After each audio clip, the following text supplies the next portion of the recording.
안녕하세요. 오늘도 사금의 시간 함께 해주셔서 감사합니다. 오늘은 잠언 17장 1절에서 15절 말씀 함께 살펴보도록 하겠습니다. 저는 1절과 3절을 중심으로 이야기를 드리도록 할게요. 먼저 1절 이야기해보죠. 두 가지 얘기가 나와 있죠. 하나는 재물에 대한 이야기, 하나는 관계에 대한 이야기가 나와 있습니다. 재물에 대한 포커스는 어디에 있나요? 재물의 우선순위에 대한 이야기를 하고 있죠. 재물이 너무 좋은 것인데 재물보다 더 중요한 것이 있어 라는 이야기 계속 나오고 있잖아요. 그 얘기가 여기서 반복되고 있습니다. 그런데 오늘은 재물보다 더 중요한 게 뭐가 있어 라고 얘기해요? 관계가 재물보다 중요해 라고 이야기하고 계신 것이죠. 그렇죠? 많은 떡 한 조각만 먹어도 화목한 것이 제육의 집에 가득하고도 다투는 것보다는 아니라, 돈이 많고 관계가 깨어진 경우와 돈이 없고 관계가 좋은 경우를 생각한다면 관계가 좋고 돈이 없는 게 더 나은 경우의 수야. 가장 좋은 건 관계도 좋고 돈도 좋은 거지만, 그러니까 관계가 돈보다 더 중요해 라는 이야기를 하고 계시죠. 그러니까 여기서 계속 반복되는 부분이 있죠. 돈이 되게 중요한데 우선순위에서 1번은 아니라는 거, 1, 2번은 아니에요. 더 중요한 게 있어요. 이전에 말씀드렸던 것처럼 선함도 돈보다 더 중요하고, 사랑도 돈보다 더 중요하고, 아름다운 관계도 돈보다 더 중요한 거라는 거죠. 그래서 이 우선순위를 잘 기억해야 된다라는 부분이고, 같은 이야기겠지만 또 하나 무슨 얘기를 하는 거예요? 관계가 소중하다라는 얘기를 1절에서 하고 있는 거죠.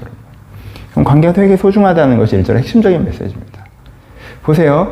우리는 요즘에 관계가 되게 충분정보진 것처럼 생각하는 경우들이 있어요. 관계 뭐 있으면 좋고 없으면 말고. 근데 보세요. 지금 돈보다 관계가 더 중요하다고 했죠. 돈에 대해서 우리가 그렇게 해요? 돈이 있으면 좋고 없으면 말지 뭐. 그냥 굶어 죽어. 이렇게 안 하잖아요. 그렇죠? 돈에 대해서는 우리가 어떻게 해요? 좀 더 겸손한 태도잖아요. 겸손한 태도여야 하고요, 당연히. 돈이 나한테 되게 중요한 건데 어떻게 하면 내가 돈을 잘 벌 수 있을까? 내가 좀 더 성실해야겠구나. 내가 이런 부분을 고쳐야겠구나. 내가 돈을 인생의 1번으로 두고 돈만으로 다 의사결정하지는 않지만, 돈 앞에서 우리가 겸손하면서 내 욕망을 좀 절제하고 태도를 개선하면서 돈을 얻을 수 있는 방향으로 움직이잖아요. 돈이 중요하니까. 근데 이것보다 더 중요한 게 뭐다? 관계라는 거예요. 그러니까 관계를 우리가 어떻게 해야 돼요? 돈보다 더 소중히 여겨야 된다는 거예요. 그러니까 뭐 관계 있으면 좋고 없으면 말고 뭐.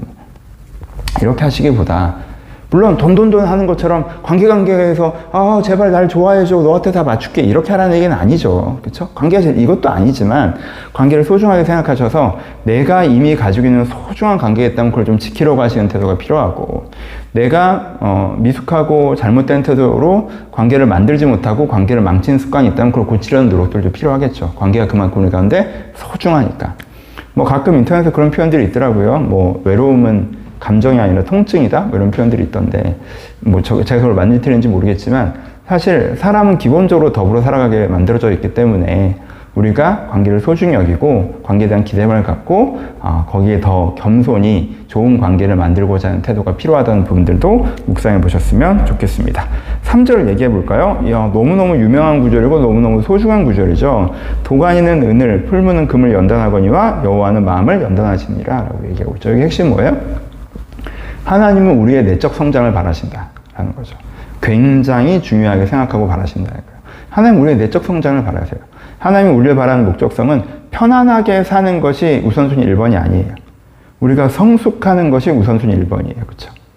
그래서 내가 인생 편하게만 사는 거, 난 편하게만 사는 걸 1번으로 두잖아요? 그럼 하나님과 대화가 꼬일 수밖에 없어요. 여러분, 성숙한 게 너무너무 중요합니다. 이거에 대한 여러분들의 마음의 무게두심이 필요해요. 진짜 성숙한 게 중요하다. 그래서 하나님께서는 나를 성숙하길 바라신다. 그래서 또 어떻게 하신다? 때로 연단을 사용하신다. 그렇죠? 그러니까 때로는 어려운 과정을 통해서 내가 갖고 있는 삶의 패턴과 내면의 구조가 무너져 내리는 과정을 통해서 내가 더 넓고 깊은 사람이 되거든요. 그래서 때로는 우리의 내적 성숙을 위해서 연단을 사용하신다는 거예요.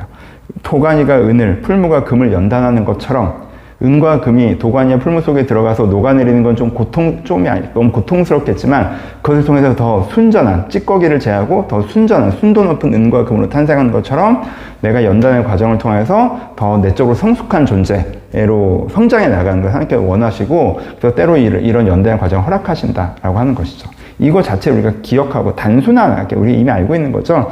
기억하고 묵상하는 것이 필요합니다. 그러니까 편안한 것이 1번이어서 불편한 게 생기면 부당한 대우를 받은 것처럼, 억울한 일을 당한 것처럼, 내가 하나님께서랑 관계가 더 망가진 것처럼, 왜 이렇게 하면 안 되고, 때로 내한테 어려움이 다가온다면 그것을 내 뭐로 삼아야 돼요? 성숙의 계기로 삼아야 된다라는 부분들을 우리가 마음에 갖고, 때로는 그것이 온다라는 것들을 마음에 좀 준비하고 있을 필요가 있습니다. 물론 우리에게 생기는 어려움의 상당수는 이런 연단의 그런 거기보다 내 인생을 내가 꼰 경우들도 있죠. 하지만 그것조차도 하나님께서 자주 우리의 연단의 계기로 사용하시거든요. 내가 잘못해도 수습해질 수 있잖아요. 그렇게 할 때도 많고. 근데 내 잘못을 수습하지 않고 일단 그 벌려짐 자체를 좀 방치해 두시는 것이 그 역시도 우리의 연단의 기회로 사용하시는 부분들이 있어요. 그러니까 여러분들 그것들을 통해서 앞에 내가 좀 성숙해 나가야겠다라는 마음을 가지셨으면 좋겠습니다. 그러니까 말이 길어져서 죄송해요. 어려움이 왔다는 것 자체를 되게 나쁜 일이 벌어진 것처럼 하고 뒤로 자빠지는 태도로 보지보다 연단의 방향성을 가져라 라는 것. 그러니까 또 하나는 뭐 이건 인간적인 얘기지만 그러니까 연단의 방향성으로 가야 이렇게 빨리 끝나잖아. 그렇죠? 그러면 신의 광야에서 1년만 돌면 가나안 땅 들어갈 수 있는데 이러다가 40년 된 거잖아요. 그러니까 내가 이 연단에 좀 집중하시는 것이 필요하다.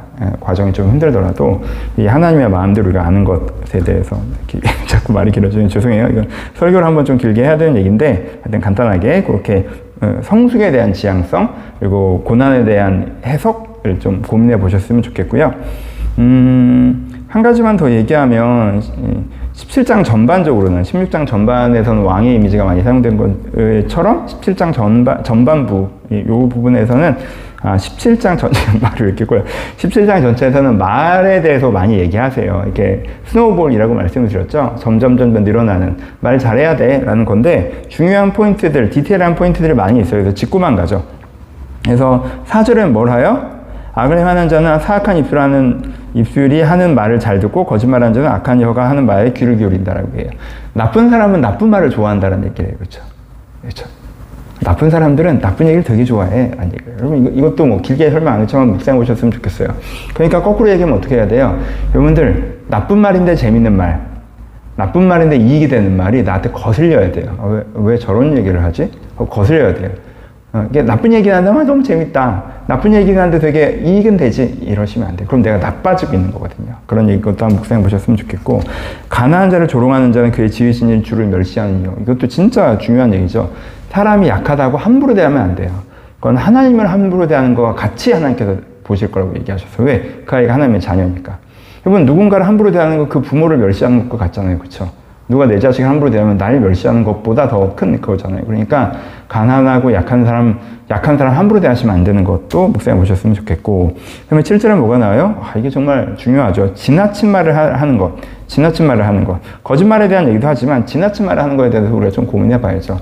과식이 뭐예요? 나쁜 음식을 먹는 게 아니죠. 좋은 음식을 먹는데 너무 많이 먹은 거죠. 그렇죠? 이것처럼 말에 있어서도 지나친 말이 있다는 거예요. 맞는 말이에요. 좋은 말인데 그만하면 되는데 이거 내가 잘 못하는 거지.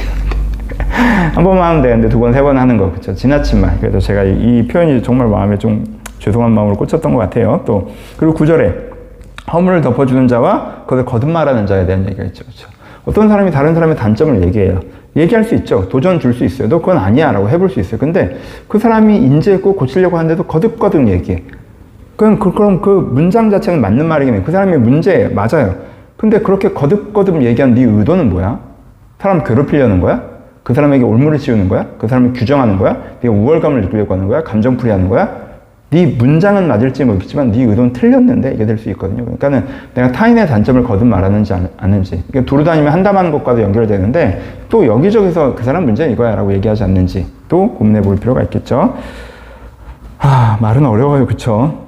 이게 그래서 진짜 어렵다라고 하는 게 이제 진짜 제가 부족한 사람이죠. 10절에 한마디 말로 총명한 자에게 충동하는 것에 대한 얘기를 하죠. 그게 더욱 깊이 바뀐다. 미련한 자를 때리는 것보다 더 깊이 바뀐다는 표현이 있는데 정말 이건 약간 소원. 정말 총명한 정말 받을 마음밭이 준비된 사람에게 제대로 된 한마디를 할 수 있는 사람이었으면 좋겠다. 진짜 막 그냥 문제를 거듭거듭 말하는 거나 뭐 진짜 지나친 말을 하는 거나 이런 게 아니라 진짜 마음밭이 준비된 사람에게 제대로 된 도움된 한마디를 할 수 있는 사람 이런 사람들이 얼마나 좋을까요? 뭐 그런 부분들까지 그래서 그거 말고도 여러 개가 나오는데 말에 대해서도 17장 읽으시면서 다시 한번 깊이 한번 나의 말을 돌아보시고 또 말은 마음과 연결되니까 나의 마음까지 돌아보시면서 한번 묵상해 보셨으면 좋겠습니다. 감사합니다.